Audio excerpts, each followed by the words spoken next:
गुरु रू प्यारी साध संगत जी, वाहिगुरु जी का खालसा, वाहिगुरु जी की फतेह। प्रोफैसर पूरन सिंह जी दी एक अमोलक रचना माई बाबा, इस दा पंजाबी उलथा आओ प्यार नाल सरवण करिए जी। मैंडा बाबा। धन गुरु नानक निरंकारी जोत हन, जिन्हां दियां सिद्धियां सचखंडी जड़ां अथाह ਅਤੇ ਬੇਅੰਤ ਰੱਬ ਵਿੱਚ ਤੁਰ ਗੱਡੀਆਂ ਹੋਈਆਂ ਹਨ, ਜੋ ਇੱਕੋ ਇੱਕ ਹੈ। ਉਸ ਜੇਵੜ ਦੂਜਾ ਕੋਈ ਨਹੀਂ। ਉਸ ਦਾ ਨਾਮ ਸਤ ਹੈ। ਉਹ ਕਾਦਰ ਕਰਤਾ ਹੈ, ਜਿਸ ਦੀ ਹੋਂਦ ਇੱਕ ਨਿੱਕੇ ਤੋਂ ਨਿੱਕੇ ਮੁਰਗੀ ਦੇ ਚੂਚੇ ਦੇ ਦਿਲ ਵਿੱਚ ਵੀ ਨਿਰਭੈਤਾ ਤੇ ਨਿਡਰਤਾ ਪੈਦਾ ਕਰਦੀ ਹੈ। ਉਹ ਆਕਾਰ ਰਹਿਤ ਨਿਰਾਕਾਰ ਹੈ ਅਤੇ ਦੇਸ਼ ਤੇ ਸਮੇਂ ਦੀਆਂ ਹੱਦਾਂ ਤੋਂ ਪਰੇ ਆਦੇਸ਼ ਅਤੇ ਅਕਾਲ ਹੈ। ਉਹ ਅਜੂਨੀ ਹੈ ਅਤੇ ਸਾਰੇ ਜੀਵਨਾਂ ਦੀ ਜੀਵਨ ਆਤਮਾ ਹੈ। ਗੁਰੂ ਨਾਨਕ ਮੇਰੇ ਲਈ ਨਿਰਗੁਣ ਅਕਾਲ ਪੁਰਖ ਦਾ ਸਰਗੁਣ ਸਰੂਪ ਹੈ। ਗੁਰੂ ਨਾਨਕ ਰਾਹੀਂ ਜੀਵਨ ਰਾਹ ਸਾਡੇ ਵਿੱਚ ਆਉਂਦੀ ਹੈ। ਜੀਵਨ ਰੂਪ ਸਿਮਰਨ ਪ੍ਰਭ ਤੇਰਾ। ਸਤਿਗੁਰੂ ਤੋਂ ਬਿਨਾਂ ਕੋਈ ਵੀ ਸਿੱਖ ਰੱਬ ਦਾ ਅਨੁਭਵ ਮੇਲ ਪ੍ਰਾਪਤ ਨਹੀਂ ਕਰ ਸਕਦਾ। ਰੱਬ ਨਾਲ ਸਨਮੁਖ ਮੂੰਹ ਦਮੂਹੀ ਗੱਲਾਂ ਕਰਨੀਆਂ ਇੱਕ ਬੜਾ ਦਿਲ ਲੁਭਾਵਣਾ ਆਤਮਕ ਨਿਸ਼ਾਨਾ, ਜਿਹੜਾ ਕਿ ਵਰਤਮਾਨ ਮਨੁੱਖ ਦੀ ਕਾਢ ਹੈ, ਲੱਗਦਾ ਹੋਵੇਗਾ। ਪਰ ਮੈਨੂੰ ਅਫਸੋਸ ਨਾਲ ਕਹਿਣਾ ਪੈਂਦਾ ਹੈ ਕਿ ਇਹ ਠੀਕ ਨਹੀਂ। ਬਾਬੇ ਨਾਨਕ ਦਾ ਵਚਨ ਹੈ ਕਿ ਰੱਬ ਦੀ ਪ੍ਰਾਪਤੀ ਕੇਵਲ ਗੁਰ ਪ੍ਰਸਾਦ, ਗੁਰੂ ਦੀ ਕਿਰਪਾ ਦੁਆਰਾ ਹੀ ਹੋ ਸਕਦੀ ਹੈ ਅਤੇ ਉਹ ਸਤਿਗੁਰੂ ਰੱਬ ਨਾਲ ਸੱਚੀ ਮੁੱਚੀ ਮੇਲ ਕਰਾਉਣ ਵਾਲਾ ਸਤਿਗੁਰੂ ਸਭ ਤੇ ਵੱਡਾ ਸਤਿਗੁਰ ਨਾਨਕ ਹੈ, ਜੋ ਰੱਬ ਦੀ ਆਤਮਾ ਪਰਮਾਤਮ ਸਤਿਆ ਹੈ, ਜਿਸ ਤੋਂ ਬਿਨਾਂ ਕੋਈ ਵੀ ਰੱਬ ਨਾਲ ਗੱਲਾਂ ਨਹੀਂ ਕਰ ਸਕਦਾ। ਇਹ ਆਤਮ ਸਤਿਆ ਨਾਮ ਤੋਂ ਰਹਿਤ ਅਨਾਮੀ ਹੈ, ਬੋਲੀ ਤੋਂ ਰਹਿਤ ਅਬੋਲ ਹੈ, ਬਸ ਚੁੱਪ ਪ੍ਰੀਤ ਹੈ ਅਤੇ ਇਹ ਸਤਿਗੁਰੂ ਦੀ ਮਿਹਰ ਹੈ ਅਤੇ ਇਸ ਚੁੱਪ ਪ੍ਰੀਤ ਨਾਲ ਸ਼ਿੰਗਾਰਿਆ ਹੋਇਆ ਬੰਦਾ ਹੀ ਰੱਬ ਨਾਲ ਬਚਨ ਬਿਲਾਸ ਕਰ ਸਕਦਾ ਹੈ। ਹਾਂਜੀ, ਇਸ ਚੁੱਪ ਪ੍ਰੀਤ ਨਾਲ ਸ਼ਿੰਗਾਰਿਆ ਹੋਇਆ ਬੰਦਾ ਹੀ ਰੱਬ ਨਾਲ ਬਚਨ ਬਿਲਾਸ ਕਰ ਸਕਦਾ ਹੈ। ਉਹਨਾਂ ਰਾਹੀਂ ਜੋ ਅਜਿਹਾ ਭਾਵ ਰੱਖਦੇ ਹਨ, ਇੱਕ ਅਮਰ ਗੀਤ ਰੱਬੀ ਬਾਣੀ ਧੁਰ ਕੀ ਬਾਣੀ ਦਾ ਪ੍ਰਕਾਸ਼ ਸਾਜਨਾ ਹੁੰਦੀ ਹੈ, ਜਿਸ ਵਿੱਚ ਗੁਰੂ ਨਾਨਕ ਨੇ ਆਪਣੀ ਆਤਮ ਸ਼ਕਤੀ ਆਪਣਾ ਆਪਾ ਭਰ ਦਿੱਤਾ ਹੈ। ਗੁਰੂ ਨਾਨਕ ਜਿਹਾ ਕੋਈ ਹੋਰ ਦੂਸਰਾ ਨਹੀਂ, ਬਸ ਆਪਣੇ ਜਿਹੇ ਉਹ ਆਪ ਹੀ ਹਨ। ਇਸ ਅਮਰ ਰੱਬੀ ਗੀਤ ਧੁਰ ਕੀ ਬਾਣੀ ਦੇ ਹਰ ਸ਼ਬਦ ਵਿੱਚ ਗੁਰੂ ਨਾਨਕ ਦਾ ਜੀਵਨ ਨੀਲੇ ਆਕਾਸ਼ ਤੇ ਤਾਰਿਆਂ ਵਾਂਗ ਡਲਕਾਂ ਮਾਰਦਾ ਹੈ। ਬਾਬਾ ਨਾਨਕ ਸਾਡੇ ਨਾਲ ਹੈ। ਇੱਕ ਸੱਚੇ ਸਿੱਖ ਦੀ ਕੱਖਾਂ ਦੀ ਕੁੱਲੀ ਵਿੱਚ, ਛਪਰੀ ਵਿੱਚ ਗੁਰੂ ਗ੍ਰੰਥ ਸਾਹਿਬ ਦੇ ਰੂਪ ਵਿੱਚ ਅਣਗਿਣਤ ਤਾਰਿਆਂ ਦੇ ਝੁਰਮੁਟਾਂ ਦੀ ਸ਼ਾਹਾਨਾ ਸ਼ਾਹ ਰਹਿੰਦਾ ਹੈ। ਗੁਰੂ ਗ੍ਰੰਥ ਸਾਹਿਬ ਸਿੱਖ ਦੇ ਮਨ ਮੰਦਰ ਵਿੱਚ ਇੱਕ ਪੁਸਤਕ ਦੀ ਜਲਾਲਤਾ ਨਾਲ, ਜਿਵੇਂ ਕਿ ਕਈ ਅਣਜਾਣ ਕਹਿੰਦੇ ਹਨ ਤੇ ਕਈ ਦੇਖਦੇ ਹਨ, ਦਮਕਦਾ ਹੈ। ਪਰ ਖਬਰਦਾਰ, ਇਹ ਤਾਂ ਗੁਰੂ ਨਾਨਕ ਆਪ ਹੈ। ਚਿੱਟੇ ਦਾੜੇ ਵਾਲਾ ਬਾਬਾ ਨਾਨਕ ਇੱਕ ਅਦਿੱਖ ਤਰੀਕੇ ਨਾਲ ਗੁਰੂ ਗ੍ਰੰਥ ਸਾਹਿਬ ਜੀ ਦੇ ਸ਼ਬਦਾਂ ਦੇ ਅੰਦਰ ਬਿਰਾਜਮਾਨ ਹੈ, ਜਿਹੜੇ ਕਿ ਇੱਕ ਰੱਬੀ ਡਿਜ਼ਾਈਨ ਵਿੱਚ ਇੱਕ ਅਜਿਹੀ ਲੜੀ ਵਿੱਚ ਪਰੋਤੇ ਹੋਏ ਹਨ ਕਿ ਇਸ ਸਮੁੱਚੇ ਸ਼ਬਦਾਂ ਦਾ ਸਮੂਹ ਇੱਕ ਸ਼ਰਧਾਵਾਨ ਸਿੱਖ ਨੂੰ ਨਿਰੰਕਾਰੀ ਨਾਨਕ ਦਾ ਸਾਮਰਥਕ ਰੂਪ ਦਿਸਦਾ ਹੈ। ਬਾਬਾ ਨਾਨਕ ਹਰ ਵੇਲੇ ਸਾਡੇ ਨਾਲ ਹੈ। ਮੈਂ ਜਿੱਥੇ ਵੀ ਜਾਂਦਾ ਹਾਂ, ਬਾਬਾ ਨਾਨਕ ਮੇਰੇ ਅੰਗ ਸੰਗ ਹੈ। ਜਦ ਮੈਂ ਆਪਣੀ ਡਿਊਟੀ ਕੰਮਕਾਰ ਕਰਦਾ ਹਾਂ ਤਾਂ ਉਹ ਮੇਰੇ ਕੋਲ ਆਉਂਦਾ ਹੈ। ਘਰ ਦੀ ਚਾਰ ਦੀਵਾਰੀ ਵਿੱਚ ਵੀ ਬਾਬਾ ਮੇਰੇ ਸਾਥ ਰਹਿੰਦਾ ਹੈ। ਉਹ ਤਾਂ ਮੇਰੇ ਮਨ ਵਿੱਚ ਹੀ ਵਸ ਰਿਹਾ ਹੈ ਤੇ ਮੈਨੂੰ ਪਿਆਰ ਕਰਦਾ ਹੈ। ਲਓ ਦੇਖੋ, ਮੇਰੇ ਮਨ ਦਾ ਕਲਸ਼ ਕਿੰਨਾ ਸੁਨਹਿਰੀ ਹੈ ਅਤੇ ਇੱਥੇ ਬਾਬਾ ਜੀ ਦੀ ਮਿੱਠੀ ਮਿਹਰ ਮੇਰੇ ਮਨ ਅੰਦਰ ਅੰਮ੍ਰਿਤਸਰ ਦਾ ਨਿਵਾਸ ਹੋ ਰਿਹਾ ਹੈ। गुर मेरे संग सदा है नाले, सिमर सिमर ते सदा संभाले। सच्चा सिख दिखावा पखंड लोक पचारा नहीं करदा। उसदा मालक उसदा सतगुरु अजूनी ते अबनासी है। ਉਹ ਉਸ ਦੀ ਮਿਹਰ ਸੀ ਕਿ ਉਸਨੇ ਤਲਵੰਡੀ ਅਵਤਾਰ ਤਾਰਿਆ। ਇਹ ਉਸ ਦਾ ਸਾਡੇ ਲਈ ਪਿਆਰ ਸੀ ਕਿ ਉਹ ਗੁਰੂ ਅੰਗਦ ਅਤੇ ਗੁਰੂ ਅਮਰਦਾਸ ਜੀ ਦੇ ਰੂਪ ਵਿੱਚ ਪ੍ਰਗਟ ਹੋਇਆ। ਇਹ ਉਸ ਦੀ ਕਿਰਪਾ ਹੀ ਤਾਂ ਸੀ ਕਿ ਉਸਨੇ ਗੁਰੂ ਰਾਮਦਾਸ ਬਣ ਕੇ ਸਾਡੇ ਲਈ ਅੰਮ੍ਰਿਤ ਦੇ ਸਰੋਵਰ ਵਿਚਕਾਰ ਹਰਿਮੰਦਰ ਬਣਾਇਆ। ਇਹ ਉਸ ਦਾ ਵੱਡਾ ਉਪਕਾਰ ਸੀ ਕਿ ਉਸਨੇ ਗੁਰੂ ਅਰਜਨ ਦੇਵ ਬਣ ਕੇ ਸਾਰੀ ਦੁਨੀਆ ਦੀ ਰਹਿਨੁਮਾਈ ਲਈ, ਸਾਰੇ ਜਗਤ ਨੂੰ ਚਾਨਣ ਦੇਣ ਲਈ ਆਪਣਾ ਆਪਾ ਗੁਰੂ ਗ੍ਰੰਥ ਸਾਹਿਬ ਜੀ ਵਿੱਚ ਪਰੋ ਦਿੱਤਾ। ਗੁਰੂ ਨਾਨਕ ਦੇਵ ਨੇ ਗੁਰੂ ਹਰਗੋਬਿੰਦ ਦੇ ਰੂਪ ਵਿੱਚ ਸਾਨੂੰ ਸੇਲੀ ਟੋਪੀ ਦਿੱਤੀ ਕਿ ਉਸ ਦੇ ਸਿੱਖ ਵਾਹਿਗੁਰੂ ਪਿਆਰ ਨੂੰ ਕੇਵਲ ਮੌਤ ਮਰਨਉ ਹੋ ਜਾਣਾ ਹੀ ਨਾ ਸਮਝ ਲੈਣ। ਗੁਰੂ ਹਰਗੋਬਿੰਦ ਸਾਹਿਬ ਨੇ ਸੇਲੀ ਟੋਪੀ ਨੂੰ ਨਮਸਕਾਰ ਕੀਤਾ ਕਿਉਂਕਿ ਉਸਨੇ ਇੱਕ ਵਾਰ ਇਸ ਨੂੰ ਪਹਿਨਿਆ ਸੀ। ਖੁਦ ਗੁਰੂ ਨਾਨਕ ਤੋਂ ਬਿਨਾਂ ਇਹਨਾਂ ਦੋਹਾਂ ਚੀਜ਼ਾਂ ਦਾ ਤਿਆਗ ਕੌਣ ਕਰ ਸਕਦਾ ਸੀ? ਅਤੇ ਉਹ ਦੇਖੋ, ਚਿੱਟੇ ਦਾੜੇ ਵਾਲਾ ਬਾਬਾ ਨਾਨਕ ਆਪ ਤੁਹਾਡੇ ਲਈ ਤਲਵਾਰ ਧਾਰਨ ਕਰਕੇ ਆਇਆ ਹੈ। ਕਿੰਨਾ ਦਿਲਚਸਪ ਅਤੇ ਸੋਹਣਾ ਨਜ਼ਾਰਾ ਹੈ ਗੁਰੂ ਹਰ ਰਾਏ ਦੇ ਰੂਪ ਵਿੱਚ। ਗੁਰੂ ਨਾਨਕ ਮੁੜ ਪਿਆਰ ਤਰੰਗਾਂ ਵਿੱਚ ਉਛਲਦਾ ਹੈ ਕਿ ਉਸ ਦੇ ਸਿੱਖ ਤਲਵਾਰ ਨੂੰ ਕਿਤੇ ਗਲਤ ਨਾ ਸਮਝ ਲੈਣ। ਗੁਰੂ ਨਾਨਕ ਨੇ ਸ਼ਾਂਤੀ ਅਤੇ ਲੜਾਈ ਦੇ ਸਮੇਂ ਇੱਕੋ ਇੱਕ ਪਿਆਰ ਮਾਰਗ ਦੀ ਸਥਾਪਨਾ ਕਰਨੀ ਚਾਹੀ। ਇਹੀ ਅਸੂਲ ਦੋਹਾਂ ਵਿੱਚ ਕੰਮ ਕਰਦਾ ਹੈ। ਇੱਕ ਪਾਸੇ ਯਸੂ ਦੀ ਪੂਜਾ ਕਰਦਾ ਹੈ ਤੇ ਦੂਜੇ ਪਾਸੇ ਉਸ ਨੂੰ ਸੂਲੀ ਚੜਾਉਂਦਾ ਹੈ। ਇਹ ਗੱਲ ਉਸਨੇ ਆਪਣੇ ਸਿੱਖਾਂ ਸਾਹਮਣੇ ਸਪਸ਼ਟ ਕਰਨੀ ਚਾਹੀ। ਗੁਰੂ ਨਾਨਕ ਨੂੰ ਹਮੇਸ਼ਾ ਬਿਰਧ ਅਵਸਥਾ ਵਿੱਚ ਹੀ ਵੇਖਿਆ ਗਿਆ। ਉਹਨਾਂ ਦੀ ਮਾਤਾ ਤੇ ਦਾਈ ਨੇ ਨਨਕਾਣੇ ਸਾਹਿਬ ਉਹਨਾਂ ਨੂੰ ਇਸੇ ਰੂਪ ਵਿੱਚ ਹੀ ਵੇਖਿਆ। ਬਾਬੇ ਨਾਨਕ ਨੇ ਉਹਨਾਂ ਨੂੰ ਸੱਦ ਦਿੱਤੀ ਕਿ ਗੁਰੂ ਹਰਕ੍ਰਿਸ਼ਨ ਵਿੱਚ ਉਸ ਨੂੰ ਇੱਕ ਬੱਚੇ ਦੇ ਰੂਪ ਵਿੱਚ ਵੇਖੋ। ਬਿਰਧ ਅਵਸਥਾ ਤੋਂ ਉਹ ਬਾਲ ਅਵਸਥਾ ਵਿੱਚ ਬਦਲਦਾ ਹੈ, ਇਹ ਦੱਸਣ ਲਈ ਕਿ ਉਹ ਨਿਰਾਕਾਰ ਹੈ ਤੇ ਕਿੰਨੀ ਅਸਚਰਤਾ ਨਾਲ ਉਹ ਇੱਕ ਆਕਾਰ ਤੋਂ ਦੂਜੇ ਵਿੱਚ ਬਦਲਦਾ ਹੈ। ਇਹੀ ਗੁਰੂ ਨਾਨਕ ਸਾਰੇ ਸੰਤਾਂ ਅਤੇ ਮਹਾਤਮਾ ਦੀ ਰੂਹ ਸੀ। ਉਹ ਸ਼ੁੱਧੀ, ਪਵਿੱਤਰਤਾ, ਭਗਤੀ, ਪਿਆਰ ਅਤੇ ਰੱਬ ਹੈ। ਉਹ ਕਿੰਨੀ ਸੁੰਦਰਤਾ ਨਾਲ ਆਪਣੇ ਸਿੱਖਾਂ ਨੂੰ ਕਿੰਨਿਆਂ ਆਕਾਰਾਂ ਵਿੱਚ ਪ੍ਰਗਟ ਹੋ ਕੇ ਅਸਚਰਜ ਕਰਦਾ ਹੈ। ਬਾਬਾ ਨਾਨਕ ਬਕਾਲੇ ਵਿੱਚ ਪ੍ਰਗਟ ਹੋਏ। ਭਾਈ ਮੱਖਣ ਸਿੰਘ ਲੁਬਾਣੇ ਤੋਂ ਬਿਨਾਂ ਉਹਨਾਂ ਨੂੰ ਕੋਈ ਵੀ ਪਹਿਚਾਨ ਨਾ ਸਕਿਆ। ਗੁਰੂ ਨਾਨਕ ਆਪਣੀ ਸ਼ਾਨਾਂ ਭਰੀ ਬੜੀ ਬਾਂਕੀ ਤੇ ਨਿਰਾਲੀ ਰੂਹਾਨੀ ਛੱਬੀ ਵਿੱਚ ਆਖਰੀ ਵਾਰ ਗੁਰੂ ਗੋਬਿੰਦ ਸਿੰਘ ਦੇ ਰੂਪ ਵਿੱਚ ਪ੍ਰਗਟ ਹੋਏ। ਇਸ ਆਕਾਰ ਅੰਦਰ ਉਹਨਾਂ ਵਿੱਚ ਲੱਖਾਂ ਉੱਤੇ ਭਾਰੂ ਹੋਣ ਦੀ ਸ਼ਕਤੀ ਹੈ। ਇੱਥੇ ਉਹਨਾਂ ਦੇ ਅਣਗਿਣਤ ਹੱਥ ਹਨ। ਉਹਨਾਂ ਦੇ ਇੱਕ ਹੱਥ ਵਿੱਚ ਬੰਦੇ ਦਾ ਆਪਣੇ ਗੁਰੂ ਅਤੇ ਰੱਬ ਵੱਲ ਪਿਆਰ ਹੈ ਤੇ ਦੂਜੇ ਵਿੱਚ ਢਾਲ ਹੈ। ਅਤੇ ਹਾਂਜੀ, ਉਹ ਦੇਖੋ, ਉਹ ਆਪਣੇ ਸੱਚੇ ਸਿੱਖ ਨੂੰ ਮੁਗਤ ਕਰਨ, ਲੱਟੂ ਕਰਨ ਆ ਰਹੇ ਹਨ। ਗੁਰੂ ਗੋਬਿੰਦ ਸਿੰਘ ਦੇ ਜਾਮੇ ਵਿੱਚ ਉਹ ਘੋੜੇ ਦੀ ਸਵਾਰੀ ਕਰਦੇ ਹਨ, ਹਾਥੀਆਂ ਨੂੰ ਪਾਲਦੇ ਹਨ। ਧਨ ਦੇਵੀ ਲక్ష్ਮੀ ਅਤੇ ਵਿਦਿਆ ਦੇਵੀ ਸਰਸਵਤੀ ਉਹਨਾਂ ਦੇ ਦਰਵਾਜ਼ੇ ਤੇ ਪਹਿਰਾ ਦਿੰਦੀਆਂ ਹਨ। ਕਲਯੁਗ ਵਿੱਚ ਗੁਰੂ ਗੋਬਿੰਦ ਸਿੰਘ ਉਪਨਿਸ਼ਦ ਦੇ ਉਸ ਵਾਕ ਨੂੰ ਸੁਜੀਵ ਕਰਦੇ ਹਨ ਕਿ ਇਹ ਦੋ ਦੇਵੀਆਂ, ਇਹ ਦੋ ਸ਼ਕਤੀਆਂ ਬ੍ਰਹਮ ਗਿਆਨੀ ਦੇ ਦਰਵਾਜ਼ੇ ਉੱਤੇ ਹੱਥ ਅੱਡ ਕੇ ਉਸ ਦੇ ਹੁਕਮ ਨੂੰ ਉਡੀਕਣਗੀਆਂ। ਆਤਮਿਕ ਜੀਵਨ ਕੋਈ ਮੰਗਤੇ ਦਾ ਜੀਵਨ ਨਹੀਂ, ਇਹ ਤਾਂ ਦਾਤੇ ਦਾ ਜੀਵਨ ਹੈ। ਇਹ ਤਾਂ ਨਾਮ ਦੀ ਅਮੀਰੀ ਦਾ ਜੀਵਨ ਹੈ। ਹਮ ਤਨਵੰਤ ਭਾਗਟ ਸਚਨਾਏ, ਹਰ ਗੁਣ ਗਾਵੇ ਸਹਿਜ ਸੁਭਾਏ।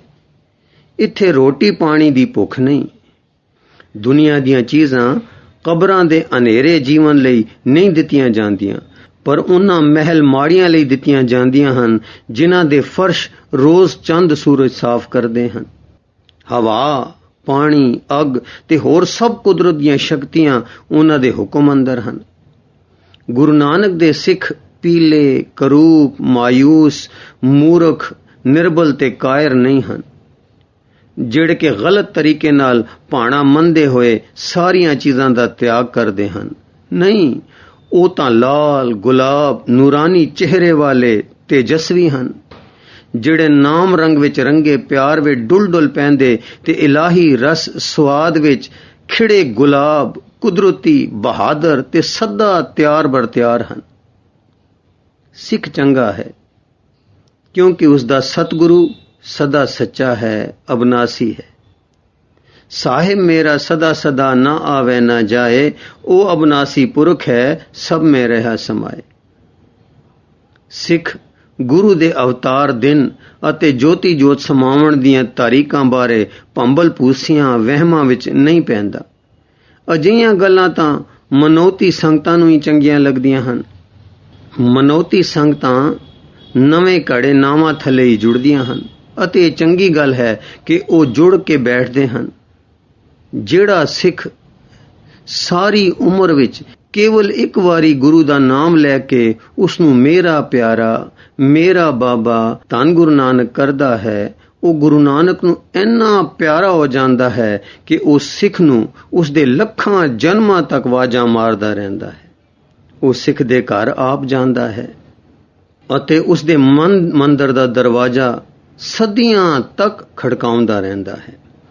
ਇੱਥੋਂ ਤਾਈਂ ਕਿ ਸਿੱਖ ਧੰਨ ਗੁਰੂ ਨਾਨਕ ਦੇ ਚਰਨਾਂ ਨੂੰ ਪ੍ਰਾਪਤ ਹੋ ਜਾਂਦਾ ਹੈ। ਮਹਿੰਡਾ ਬਾਬਾ ਜੋੜ ਮੇਲਿਆਂ ਨੂੰ, ਸੰਗਤਾਂ ਨੂੰ ਪਿਆਰਦਾ ਹੈ। ਉਹ ਸਤਸੰਗਤ ਵਿੱਚ ਆਉਂਦਾ ਹੈ ਤੇ ਚੁੱਪਚਾਪ ਖਾਮੋਸ਼ੀ ਨਾਲ ਦੇਖਦਾ ਹੈ ਅਤੇ ਉੱਥੇ ਆਪਣਿਆਂ ਦੀ ਚੋਣ ਕਰਦਾ ਹੈ। ਇਸ ਲਈ ਸੰਗਤਾਂ ਦਾ ਜੁੜਨਾ ਜ਼ਰੂਰੀ ਹੈ। ਮੈਨੂੰ ਅਤਿਅੰਤ ਖੁਸ਼ੀ ਹੁੰਦੀ ਹੈ ਜਦ ਮੈਂ ਸੰਗਤਾਂ ਨੂੰ ਬਾਬੇ ਦੀ ਬਾਣੀ ਦੀ ਉੱਚੀ ਉੱਚੀ ਕੀਰਤਨ ਕਰਦਿਆਂ ਦੇਖਦਾ ਹਾਂ। ਮੇਰੀ ਤੜਪ ਹੈ ਕਿ ਉਹ ਬਾਬੇ ਨੂੰ, ਗੁਰੂ ਨਾਨਕ ਨੂੰ ਹਰ ਵੇਲੇ ਪਿਆਰ ਕਰਨ। ਮੈਂ ਉਸ ਦੀ ਖੁਸ਼ੀ ਦੀ ਨਿਰਾਦਰੀ ਨਹੀਂ ਕਰਦਾ ਜਿਹੜੀ ਸਿੱਖਾਂ ਵਿੱਚ ਕੇਵਲ ਨਾਵਾਂ ਥਲੇ ਹੁੰਦੀ ਹੈ, ਪਰ ਮੈਂ ਸਿੱਖਾਂ ਨੂੰ ਇਹੀ ਆਖਣਾ ਚਾਹੁੰਦਾ ਹਾਂ ਕਿ ਸਿੱਖਾਂ ਵਾਸਤੇ ਸਾਰੇ ਦਿਨ ਹੀ ਨਵੇਂ ਸਾਲ ਦੇ ਦਿਨ ਹਨ ਤੇ ਰਾਤਾਂ ਵੱਡੇ ਦਿਨਾਂ ਯਾਨੀ ਕ੍ਰਿਸਮਸ ਦੀਆਂ ਹਨ। ਇਹ ਗੱਲ ਰੋਜ਼ ਦੇ ਸਮਾਗਮਾਂ ਤੇ ਵੀ ਢੁਕਦੀ ਹੈ। ਇੰਨਾ ਹੀ ਕਾਫੀ ਨਹੀਂ, ਕਿਉਂਕਿ ਸਿੱਖ ਤਾਂ ਗੁਰੂ ਦੀ ਜੁਬਲੀ, ਗੁਰਪੁਰਬ ਯਾਦ ਆਪਣੀ ਹਰ ਸਾਹ ਨਾਲ ਦਮ ਬ ਦਮ ਮਨਾਉਂਦਾ ਹੈ। ਦਮ ਦਮ ਸਦਾ ਸੰਭਾਲਦਾ, ਦਮ ਨਾ ਬਿਰਥਾ ਜਾਏ। ਕੂੜ ਤੋਂ ਸੱਚ ਵੱਲ, ਹਨੇਰੇ ਤੋਂ ਪ੍ਰਕਾਸ਼ ਵੱਲ, ਬਿਨ ਸੰਹਾਰ ਤੋਂ ਅਬਨਾਸੀ ਵੱਲ ਅਤੇ ਇਸ ਮਿੱਟੀ ਅੰਧ ਤੋਂ ਆਤਮਾ ਵੱਲ ਤੁਰਦਿਆਂ ਕਦਮ ਕਦਮ ਤੇ ਸਿੱਖ ਦਾ ਧਿਆਨ ਬਾਬੇ ਦੇ ਚਰਨਾਂ ਵੱਲ ਰਹਿੰਦਾ ਹੈ। ਜਿਹੜਾ ਆਪਣੇ ਹਰ ਸਾਹ ਨਾਲ ਦਮ ਬਦਮ ਆਪਣੇ ਅੰਦਰ ਬਾਬੇ ਦੀ ਰਸ ਭਿੰਨਣੀ ਹੋਣ ਨੂੰ ਅਨੁਭਵ ਨਹੀਂ ਕਰਦਾ, ਉਹ ਹੋਰ ਕੁਝ ਵੀ ਹੋਵੇ, ਪਰ ਜਿਸ ਨੂੰ ਗੁਰੂ ਗੋਬਿੰਦ ਸਿੰਘ ਨੇ ਸਿੱਖ ਆਖਿਆ ਹੈ ਨਹੀਂ ਹੈ। ਇਸ ਸਮੇਂ ਜਦੋਂ ਕਿ ਖਾਲਸਾ ਜੀ ਧੰਨ ਗੁਰੂ ਨਾਨਕ ਪਿਆਰੇ ਦੇ ਅਵਤਾਰ ਧਾਰਨ ਦੇ ਸ਼ੁਭ ਦਿਹਾੜੇ ਨੂੰ ਮਨਾਉਣ ਵਾਸਤੇ ਕਮਰ ਕੱਸੇ ਕਰ ਰਿਹਾ ਹੈ, ਉਹਨਾਂ ਸ਼ਬਦਾਂ ਦਾ ਲਿਖਣਾ ਮੈਨੂੰ ਉਪਰਾਮ ਤੇ ਦੁਖਤ ਕਰ ਰਿਹਾ ਹੈ, ਪਰ ਮੈਨੂੰ ਆਪਣੇ ਆਪ ਨੂੰ ਸਮਝਾਉਣ ਲਈ ਇਹ ਲਿਖਣਾ ਹੀ ਪੈਂਦਾ ਹੈ ਕਿ ਐ ਖਾਲਸਾ ਜੀ, ਆਪਣੇ ਉਸ ਦਿਲ ਦੇ ਮਾਲਕ ਦੀ ਜੁਬਲੀ, ਉਸ ਦੀ ਯਾਦ ਦਮ ਬਦਮ ਸਵਾਸ ਸਵਾਸ ਮਨਾਓ। ਬਸ ਇਹੀ ਸਿੱਖੀ ਦੀ ਅਸਲ ਸ਼ਾਨ ਹੈ। ਰੱਬ ਵਿੱਚ ਸਿੱਧਾ ਤੁਰ ਗੱਡਿਆ ਜਾਣਾ ਬਹੁਤ ਔਖਾ ਹੈ, ਪਰ ਤੁਰ ਗੱਡੀਆਂ ਜੜਾਂ ਤੋਂ ਬਿਨਾਂ ਵੀ ਕੀ ਕੋਈ ਜੀਵਨ ਹੈ? ਬਿਨ ਸਿਮਰਨ ਜੋ ਜੀਵਨ ਬਲਣਾ। ਹੈਨਰੀ ਡੇਵਿਡ ਦੇ ਕਥਨ ਪੜ੍ਹ ਕੇ ਮੈਨੂੰ ਵੱਡਪਣ ਦੀ ਤਾਰੀਫ ਨਿਮਾਣੀ ਲੱਗਦੀ ਹੈ, ਜੋ ਮੈਂ ਪਹਿਲਾਂ ਕਦੀ ਨਹੀਂ ਪੜ੍ਹੀ। ਵੱਡਾ ਉਹ ਹੈ ਜਿਸ ਵਿੱਚ ਰੱਬੀ ਜੀਵਨ ਹੈ। ਜੀਵਨ ਰੂਪ ਸਿਮਰਨ ਪ੍ਰਭ ਤੇਰਾ ਦੀ ਬਹੁਲਤਾ ਹੈ ਅਤੇ ਜੀਵਨ ਦੀ ਬਹੁਲਤਾ ਉਸੇ ਵਿੱਚ ਹੀ ਹੋ ਸਕਦੀ ਹੈ ਜਿਸ ਦੀਆਂ ਜੜ੍ਹਾਂ ਜੀਵਨ ਦਾਤੀ ਧਰਤੀ ਰੱਬ ਵਿੱਚ ਡੂੰਘੀਆਂ, ਸਿੱਧੀਆਂ, ਪੱਕੀਆਂ ਤੁਰ ਗੱਡੀਆਂ ਹੋਈਆਂ ਹਨ। ਸੋ ਜੀਵਿਆ ਜਿਸ ਮਨ ਵਸਿਆ ਸੋਏ, ਨਾਨਕ ਅਵਰ ਨ ਜੀਵੇ ਕੋਏ। ਜਦ ਤੁਸੀਂ ਕਿਸੇ ਐਸੇ ਬੰਦੇ ਨੂੰ ਮਿਲਦੇ ਹੋ ਜਿਸ ਤੋਂ ਤੁਹਾਡੇ ਅੰਦਰ ਕੋਈ ਆਸ, ਕੋਈ ਖੁਸ਼ੀ, ਕੋਈ ਮਿੱਠਾ ਮਿੱਠਾ ਸਵਾਦ ਅਤੇ ਅਨੂਠੇ ਜੀਵਨ ਦੀ ਕੋਈ ਲਹਿਰ ਦੌੜ ਜਾਂਦੀ ਹੈ, ਤਾਂ ਸੱਚ ਜਾਣੋ ਕਿ ਉਹ ਬੰਦਾ ਜਿਉਂਦਾ ਬੰਦਾ ਹੈ। ਮਹਿੰਡਾ ਬਾਬਾ ਆਖਦਾ ਹੈ, ਕੇਵਲ ਉਹੀ ਬੰਦੇ ਜਿਉਂਦੇ ਹਨ ਜੋ ਰੱਬ ਜੀ ਨੂੰ ਪਿਆਰ ਕਰਦੇ ਹਨ, ਬਾਕੀ ਸਭ ਮੁਰਦਾ ਹਨ। ਮਿਰਤਕ ਕਹੀਏ ਨਾਨਕਾ, ਜੈ ਪ੍ਰੀਤ ਨਹੀਂ ਭਗਵੰਤ। ਜਦੋਂ ਤੁਸੀਂ ਅਜਿਹੇ ਰੱਬ ਦੇ ਪਿਆਰੇ ਨੂੰ ਮਿਲੋਗੇ ਤਾਂ ਤੁਸੀਂ ਆਪਣੇ ਅੰਦਰ ਨਵੇਂ ਨਿਸ਼ਾਨੇ, ਨਵੇਂ ਵਿਚਾਰ, ਨਵੀਆਂ ਉਮੀਦਾਂ, ਉੱਚ ਕੋਟੀ ਦੇ ਨਵੇਂ ਤਰੰਗ ਉਪਜਦੇ ਦੇਖੋਗੇ। ਪਤੰਜਲੀ ਦਾ ਵਿਚਾਰ ਹੈ ਕਿ ਯੋਗੀ ਸੁੰਦਰਤਾ ਅਤੇ ਬੁੱਧੀ ਵਿੱਚ ਵਾਧਾ ਕਰ ਸਕਦਾ ਹੈ, ਪਰ ਮੈਂ ਗੁਰੂ ਦੇ ਸਿੱਖਾਂ ਨੂੰ ਇਨ ਬਿਨ ਅਜਿਹੇ ਚਮਤਕਾਰ ਪੈਦਾ ਕਰਦਿਆਂ ਡਿੱਠਾ ਹੈ। ਜੇਕਰ ਤੁਹਾਨੂੰ ਕੋਈ ਵੱਡੇ ਪੰਨ ਤੇ ਲੈਕਚਰ ਦੇਣ ਲਈ ਆਖੇ ਤਾਂ ਤੁਸੀਂ ਲੈਕਚਰ ਦੇਣ ਦੀ ਥਾਂ ਤੇ ਉਹਨਾਂ ਦੀਆਂ ਰੱਬ ਵਿੱਚ ਸੁਰਤ ਦੀਆਂ ਜੜ੍ਹਾਂ ਦੀ ਡੂੰਘਾਈ ਨੂੰ ਨਾਪੋ। ਜੇਕਰ ਤੁਸੀਂ ਉਹਨਾਂ ਹੇਠ ਆਪਣਾ ਹੱਥ ਫੇਰ ਸਕੋ ਤਾਂ ਤੁਸੀਂ ਦੇਖੋਗੇ ਕਿ ਉਹ ਆਪਣੀ ਬਨਾਵਟੀ ਵੱਡਪਣ ਦੇ ਦਿਖਾਵੇ ਵਿੱਚ ਅੰਦਰੋਂ ਕਿੰਨੇ ਥੋਥੇ ਖੋਖਲੇ ਹਨ। ਸ਼ਰਧਾ ਵਿਸ਼ਵਾਸ ਹੀ ਬੰਦੇ ਦੇ ਸਮਝਣ ਦਾ ਇੱਕ ਨੁਕਤਾ ਹੈ, ਜਿੱਥੋਂ ਸੁਰਤ ਦੀਆਂ ਜੜ੍ਹਾਂ ਜੀਵਨ ਦਾਤੇ ਅਮੁਕ ਸੋਮੇ ਰੱਬ ਜੀ ਵਿੱਚ ਡੂੰਘੀਆਂ ਤੋਂ ਡੂੰਘੀਆਂ ਚਲੀਆਂ ਜਾਂਦੀਆਂ ਹਨ, ਜਿਸ ਦਾ ਨਿਰਣਾ ਕਰਨਾ ਸਾਡੀ ਕਲਪਨਾ ਅਕਲ ਤੋਂ ਪਰੇ ਹੈ। ਜਾਂ ਕਹਿ ਹਿਰਦੈ ਵਿਸ਼ਵਾਸ ਪ੍ਰਭ ਆਇਆ, ਤਤ ਗਿਆਨ ਤਿਸ ਮਨ ਪ੍ਰਗਟਾਇਆ। ਵਿਸ਼ਵਾਸ ਹੀ ਆਦਮੀ ਨੂੰ ਵੱਡਾ ਬਣਾਉਂਦਾ ਹੈ, ਹੋਰ ਕੋਈ ਨਹੀਂ। ਇਹੀ ਉਸ ਨੂੰ ਜਿਉਂਦਾ ਕਰਦਾ ਹੈ। ਵਿਸ਼ਵਾਸ ਦੁਨੀਆ ਨੂੰ ਜੀਵਨ ਦਾਨ ਕਰਦਾ ਹੈ, ਅਕਲ ਇਸ ਨੂੰ ਖਰਚ ਕਰਦੀ ਹੈ। ਸਾਰੇ ਅਕਲਾਂ ਵਾਲੇ ਉਸ ਸ਼ਕਤੀ ਨੂੰ ਖਰਚ ਕਰਕੇ ਵੱਡੇ ਬਣਦੇ ਹਨ ਜੋ ਸ਼ਰਧਾਵਾਨ ਨੇ ਅਦ੍ਰਿਸ਼ਟ ਵਿੱਚ ਪੈਦਾ ਕੀਤੀ ਹੈ, ਜੋ ਜਗਤ ਨੂੰ ਦਿਸਦੀ ਨਹੀਂ। ਰੱਬ ਵੱਡਾ ਹੈ ਜਿਸ ਨੇ ਸੋਨਾ ਤੇ ਚਾਂਦੀ, ਹੀਰੇ ਤੇ ਰਤਨ ਬਣਾਏ ਹਨ, ਨਾ ਕਿ ਉਹ ਜੋ ਇਹਨਾਂ ਨੂੰ ਕਾਨਾਂ ਵਿੱਚੋਂ ਕੱਢ ਕੇ ਰੱਬ ਦੇ ਪੈਦਾ ਕੀਤੇ ਸਮੱਗਰੀ ਪੱਥਰਾਂ ਤੋਂ ਬਣਾਏ ਸ਼ਾਨਦਾਰ ਘਰਾਂ ਵਿੱਚ ਢੇਰ ਲਾ ਦਿੰਦੇ ਹਨ। ਜੇ ਵਿਸ਼ਵਾਸ ਨੂੰ ਇੱਕ ਪਲ ਲਈ ਵੀ ਜਗਤ ਵਿੱਚੋਂ ਕੱਢ ਲਿਆ ਜਾਵੇ ਤਾਂ ਇੱਥੇ ਜੀਵਨ ਦਾ ਮਾਨੋ ਕਾਲ ਪੈ ਜਾਵੇਗਾ। ਗੁਰੂ ਨਾਨਕ ਉਹਨਾਂ ਨੂੰ ਜੋ ਅੱਜ ਉਸ ਨੂੰ ਨਫ਼ਰਤ ਕਰਦੇ ਹਨ, ਅਖੀਰ ਵਿੱਚ ਪਿਆਰ ਕਰਨ ਵਾਲਾ ਬਣਾਉਂਦਾ ਹੈ। ਉਹ ਉਹਨਾਂ ਦਾ ਬਚਾਅ ਆਪਣੇ ਪਿਆਰ ਵਿੱਚ ਦੇਖਦਾ ਹੈ। ਗੁਰੂ ਨਾਨਕ ਦੀ ਇੱਕ ਖਾਸ ਗੱਲ, ਇੱਕ ਖਾਸ ਵਡਿਆਈ ਇਹ ਹੈ ਕਿ ਉਹ ਸਿੱਖਾਂ ਨੂੰ ਕਲਿਆਣ ਵਾਸਤੇ ਆਪਣੇ ਤੱਕ ਆਉਣ ਲਈ ਨਹੀਂ ਉਡੀਕਦਾ, ਨਹੀਂ, ਸਗੋਂ ਉਹ ਤਾਂ ਆਪ ਉਹਨਾਂ ਨੂੰ ਬਚਾਉਣ ਲਈ ਜਾਂਦਾ ਹੈ। ਉਹ ਸੂਰਜਾਂ ਦਾ ਸੂਰਜ ਹੈ ਜਿਹੜਾ ਸਾਨੂੰ ਸੁੱਤਿਆਂ ਪਿਆਂ ਨੂੰ ਅਸਲੀ ਜੀਵਨ ਤੋਂ ਅਣਜਾਣਾ ਨੂੰ ਜੀਵਨ ਜਲ ਨਾਲ ਉਛਾਲ ਦਿੰਦਾ ਹੈ। ਉਹ ਸਿੱਖਾਂ ਨੂੰ ਆਪਣੀ ਮਿੱਠੀ ਗੋਦ ਵਿੱਚ ਸਵਾਲਦਾ ਹੈ। ਦੇਖੋ, ਸਿੱਖ ਸੌਂ ਰਿਹਾ ਹੈ ਜਦ ਕਿ ਗੁਰੂ ਨਾਨਕ ਜਾਗਦਾ ਹੈ ਅਤੇ ਆਪਣੀ ਮਿੱਠੀ ਮਿੱਠੀ ਲੋਰੀ ਵਾਹਿਗੁਰੂ ਦੀ ਅਨਹਦ ਝੁਨਕਾਰ ਦੇ ਸੰਗੀਤ ਵਿੱਚ ਸਿੱਖ ਦਾ ਪਹਿਰਾ ਦਿੰਦਾ ਹੈ। ਗੁਰੂ ਨਾਨਕ ਆਪਣੇ ਪਿਆਰ ਦੇ ਸਮੁੰਦਰ ਡੋਲਦਾ ਹੈ ਅਤੇ ਆਪ ਅਦ੍ਰਿਸ਼ਟ ਰਹਿੰਦਾ ਹੈ। ਜਦੋਂ ਸਿੱਖ ਗੁਰੂ ਦਾ ਆਪ ਹੀ ਖਿੱਚਿਆ ਹੋਇਆ ਗੁਰੂ ਵਿੱਚ ਵਾਸ ਕਰਦਾ ਹੈ ਤਾਂ ਗੁਰੂ ਆਪ ਹੀ ਹੌਲੀ ਹੌਲੀ ਉਸ ਦੀ ਆਤਮਾ ਨੂੰ ਉੱਚੀ ਅਤੇ ਡੂੰਘੀ ਸੁਰਤ ਦੀ ਸ਼ਕਲ ਵਿੱਚ ਉੱਚਾ ਚੁੱਕਦਾ ਹੈ ਅਤੇ ਆਪ ਹੀ ਉਸ ਦੀਆਂ ਸੁਰਤ ਦੀਆਂ ਜੜ੍ਹਾਂ ਦੇ ਹਰ ਰੇਸ਼ੇ ਨੂੰ ਖੁਰਾਕ ਪਹੁੰਚਾਉਂਦਾ ਹੈ। ਅਸਲ ਵਿੱਚ ਆਦਮੀ ਕੁਦਰਤ ਦਾ ਅੰਤਰਮੁਖੀ ਦਰਖਤ ਹੈ। ਇਸ ਤਰ੍ਹਾਂ ਗੁਰੂ ਸਿੱਖ ਦੇ ਅੰਦਰ ਪ੍ਰਵੇਸ਼ ਕਰਦਾ ਹੈ ਅਤੇ ਸਿੱਖ ਗੁਰੂ ਵਿੱਚ, ਅਤੇ ਇਹੀ ਸਿੱਖ ਦੀ ਅਸਲੀ ਤੌਰ ਤੇ ਸਤ ਦੀ ਪ੍ਰਾਪਤੀ ਹੁੰਦੀ ਹੈ। ਸਿੱਖ ਕੇਵਲ ਉਸੇ ਪਲ ਤੋਂ ਹੀ ਅਸਲ ਜੀਵਨ ਸ਼ੁਰੂ ਕਰਦਾ ਹੈ ਜਦ ਤੋਂ ਗੁਰੂ ਉਸ ਦੇ ਅੰਦਰ ਪ੍ਰਵੇਸ਼ ਕਰਦਾ ਹੈ, ਅਤੇ ਇਸ ਜੀਵਨ ਦੀ ਧਾਰਾ ਲਗਾਤਾਰ ਚੱਲਦੀ ਹੈ, ਟੁੱਟਦੀ ਨਹੀਂ। ਗੁਰੂ ਨਾਨਕ ਦੀ ਅਜਬ ਰੰਗਤ ਕਈ ਥਾਵਾਂ ਤੇ ਜਿਵੇਂ ਕਵੀਆਂ ਵਿੱਚ ਝਲਕਦੀ ਹੈ, ਪਰ ਇੱਕ ਝਲਕਾਰੇ ਮਾਤਰ। ਉਦੋਂ ਇਹ ਲਗਾਤਾਰ ਤੇ ਅਮੁਕ ਰੋਸ਼ਨੀ ਨਹੀਂ ਆਉਂਦੀ। ਕਵਿਤਾ ਜਾਂ ਜਿਨ੍ਹਾਂ ਨੂੰ ਮੈਂ ਨਾਨਕ ਝਲਕਾਰੇ ਕਹਿੰਦਾ ਹਾਂ, ਸਾਨੂੰ ਉਸ ਵੱਲ ਖਿੱਚਦੇ ਤਾਂ ਹਨ, ਉਸ ਦੀ ਮਹਿਮਾ ਦਰਸਾਉਂਦੇ ਹਨ, ਪਰ ਸਾਨੂੰ ਉਸ ਨਾਲ ਜੋੜ ਨਹੀਂ ਸਕਦੇ। ਕਵਿਤਾ ਮਾਇਆ ਰੂਪ ਹੈ ਜਿਹੜੀ ਉਸ ਤੋਂ ਬਿਨਾਂ ਨਹੀਂ ਹੋ ਸਕਦੀ, ਫਿਰ ਵੀ ਉਸ ਦਾ ਰੂਪ ਉਸ ਦਾ ਆਪਣਾ ਆਪਾ ਨਹੀਂ। ਸਾਨੂੰ ਇੱਕ ਹੁਕਮ, ਏਕੋ ਨਾਮ ਹੁਕਮ ਹੈ ਦੀ ਖਾਸ ਵਿਸ਼ੇਸ਼ਤਾ ਦਿਸਦੀ ਹੈ, ਜੋ ਅਸੀਂ ਗੁਰੂ ਤੋਂ ਜੁਗਾ ਜੁਗਾਂਤਰਾਂ ਤਾਈਂ ਇੱਕੋ ਇੱਕ ਪ੍ਰਾਪਤ ਕੀਤਾ ਹੈ ਕਿ ਦਮ ਬਦਮ, ਸਵਾਸ ਸਵਾਸ ਮੇਰੇ ਨਾਲ ਰਹੋ। ਹਾਂਜੀ, ਸਾਨੂੰ ਇੱਕ ਹੁਕਮ, ਇੱਕੋ ਨਾਮ ਹੁਕਮ ਹੈ ਦੀ ਖਾਸ ਵਿਸ਼ੇਸ਼ਤਾ ਦਿਸਦੀ ਹੈ ਜੋ ਅਸੀਂ ਗੁਰੂ ਤੋਂ ਜੁਗਾ ਜੁਗਾਂਤਰਾਂ ਤਾਈਂ ਇੱਕੋ ਇੱਕ ਪ੍ਰਾਪਤ ਕੀਤਾ ਹੈ ਕਿ ਦਮ ਬਦਮ ਸਵਾਸ ਸਵਾਸ ਮੇਰੇ ਨਾਲ ਰਹੋ। ਜਦੋਂ ਤਾਈਂ ਅਸੀਂ ਦਮ ਬਦਮ ਗੁਰੂ ਬਾਬੇ ਨਾਲ ਨਹੀਂ ਰਹਾਂਗੇ ਅਸੀਂ ਮੁਰਦੇ ਹਾਂ। ਗੁਰੂ ਨਾਨਕ ਦਾ ਬਖਸ਼ਿਆ ਸਿੱਖੀ ਜੀਵਨ ਬਸ ਇਹੀ ਹੈ। ਵਿਚਾਰ ਬੰਦ ਕਰਨ ਤੋਂ ਪਹਿਲਾਂ ਮੈਂ ਪਾਠਕਾਂ ਅਤੇ ਸੰਗਤਾਂ ਜਿਹੜੀਆਂ ਕਿ ਗੁਰੂ ਨਾਨਕ ਪਿਆਰੇ ਦਾ ਆਗਮਨ ਗੁਰਪੁਰਬ ਮਨਾਉਣ ਲਈ ਜੁੜੀਆਂ ਹਨ ਦੇ ਕੰਨਾਂ ਵਿੱਚ ਕਹਿਣਾ ਚਾਹੁੰਦਾ ਹਾਂ ਕਿ ਮਹਿੰਡਾ ਬਾਬਾ ਤੁਹਾਡੇ ਨਾਲ ਹੈ, ਤੁਹਾਡੇ ਕੋਲ ਹੈ, ਤੁਹਾਡੇ ਅੰਦਰ ਹੈ। ਤੁਸੀਂ ਕੋਈ ਵੀ ਹੋ, ਉਸ ਨੂੰ ਜਾਣਦੇ ਹੋ ਭਾਵੇਂ ਨਹੀਂ, ਉਸ ਨਾਲ ਰਹੋ, ਉਸ ਨਾਲ ਤੁਰੋ ਤੇ ਆਪਣਾ ਆਪਾ ਸੁਰਤ ਸਦਾ ਉਸ ਵਿੱਚ ਗੱਡੀ ਰੱਖੋ। ਉਹ ਮੇਰਾ ਅਤੇ ਆਪ ਦਾ ਆਪਣਾ ਜ਼ਾਤੀ ਰੱਬ ਹੈ।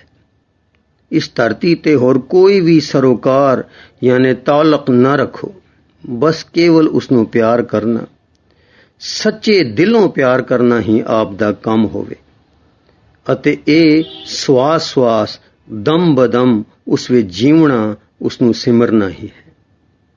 ਹਾਂਜੀ, ਇਸ ਸੰਸਾਰ ਵਿੱਚ ਹੋਰ ਕੋਈ ਵੀ ਸਰੋਕਾਰ ਨਾ ਰੱਖੋ, ਬਸ ਕੇਵਲ ਉਸ ਨੂੰ ਪਿਆਰ ਕਰਨਾ, ਸੱਚੇ ਦਿਲੋਂ ਪਿਆਰ ਕਰਨਾ ਹੀ ਆਪ ਦਾ ਕੰਮ ਹੋਵੇ ਅਤੇ ਇਹ ਸਵਾਸ ਸਵਾਸ ਦਮ ਬਦਮ ਉਸ ਵਿੱਚ ਜੀਵਣਾ, ਉਸ ਨੂੰ ਸਿਮਰਨਾ ਹੀ ਹੈ। ਵਾਹਿਗੁਰੂ ਜੀ ਕਾ ਖਾਲਸਾ, ਵਾਹਿਗੁਰੂ ਜੀ ਕੀ ਫਤਿਹ।